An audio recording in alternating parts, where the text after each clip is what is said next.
त्यांना म्हणावं की मोठी जागा असेल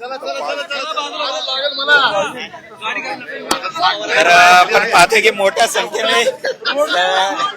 संख्येने आपण पाहतोय की कार्यकर्ते हे सहभागी झालेले आहेत आणि अजित पवार यांच्या सोबत या प्रभाग क्रमांक 7 मधले हे सगळे उमेदवार आहेत ते सुद्धा पाहायला मिळतात आणि मोठ्या संख्येने कार्यकर्ते सुद्धा एकत्र झालेले आहेत.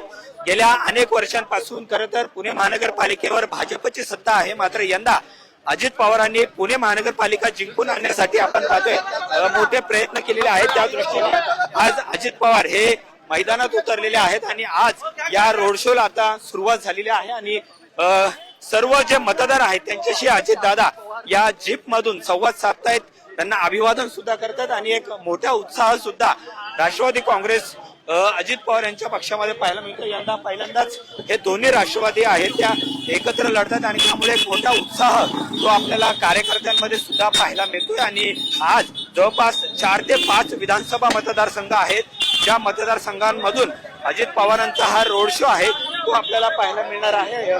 गर्दी मोठ्या संख्येने नागरिकांनी केलेली आपल्याला या ठिकाणी पाहायला मिळते आणि रोड शोला आता ही सुरुवात झालेली आहे. जवळपास 4 ते 5 तास हा रोड शो आहे तो अजित पवार यांचा चालणार आहे आणि त्यामुळे आपण पाहतोय की मोठ्या संख्येने कार्यकर्ते आहेत ते सुद्धा या रोड शो मध्ये सहभागी झालेले आहेत आणि कार्यकर्त्यांची सुद्धा आता या ठिकाणी धावपळ होताना पाहिलं.